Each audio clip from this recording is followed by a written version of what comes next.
AEW President and CEO Tony Khan may have just revealed the reason for CM Punk's release today. I'm Omer Q for Real Take Wrestling. Be sure to hit that like button, subscribe, and hit that notification bell so you get notified whenever a new video is released. It is right after Collision as of this recording, and we have an insane amount of stuff to talk about because not only today was it announced that CM Punk, former AEW World Champion, the guy who many reported was really heading up and booking Collision with Tony Khan, and Collision was a lot of CM Punk himself, his vision. CM Punk officially done with AEW. They've terminated his contract with cause, meaning it stemmed from something that they could legally fire him for. I'm going to read the transcript of Tony Khan's statement. And I was at Collision, so I have also a perspective to share after this. Because the way things went down on TV was not the way that it went down in the arena. So I will share that later. But first, reading this transcription from NoDQ.com. First one I could find says, and I quote, "Tonight, I had to make one of the toughest decisions of my professional career. Today, I terminated Phil Brooks, CM Punk, for cause. This stems from a backstage incident at AEW All In last Sunday. The incident was regrettable and it endangered people backstage. That includes the production staff, the people who help put the show on every week, innocent people who had nothing to do with it. I've been going to wrestling shows for over 30 years. I've been producing them on this network for nearly 4 years. Never in all that time have I ever felt, until last Sunday, that my security, my safety, my life was in danger at a wrestling show. I don't think anybody should feel that way at work. I don't think people I work with should feel that way. And I had to make a very difficult choice today.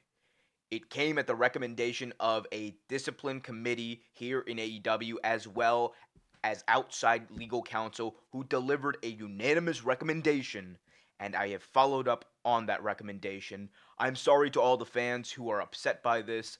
I'm sorry to anyone who's upset by this.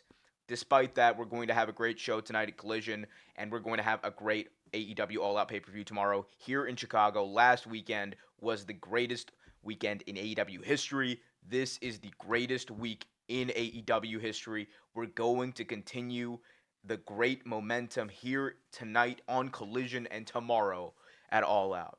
Now, there's a lot to get into there. Obviously, I noted the instances in that statement that I think kind of hint towards maybe the real reason why this all happened.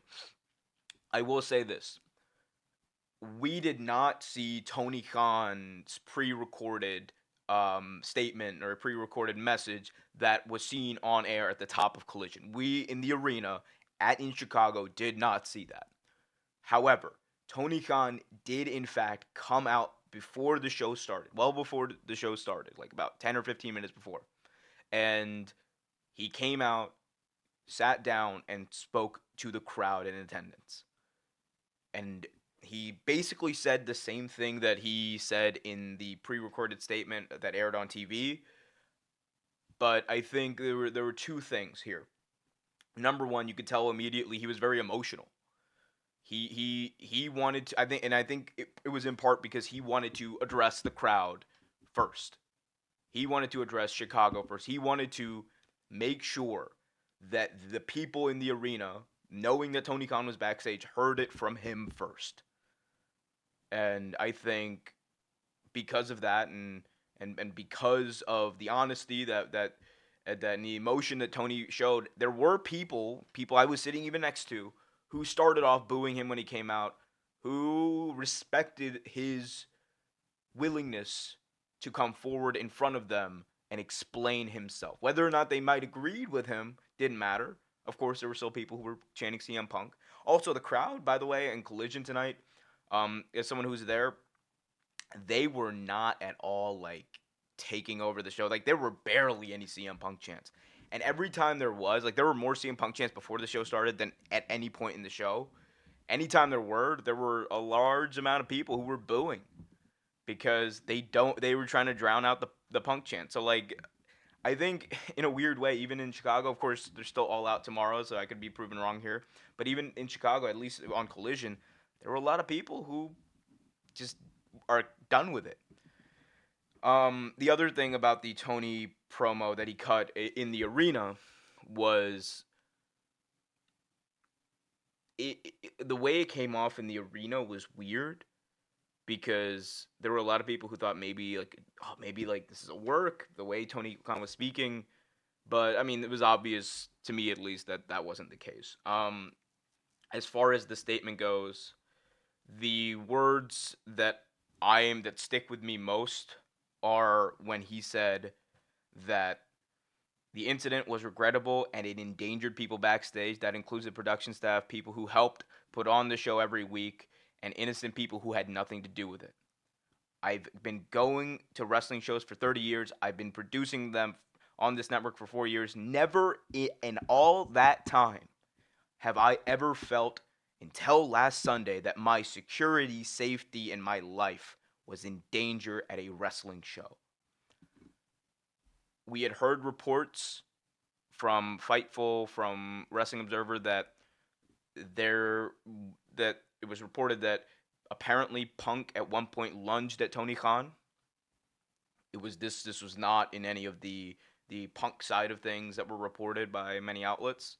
However, we had heard that that was the case. We had heard that he had had a very heated conversation with Tony Khan where he basically said he quit.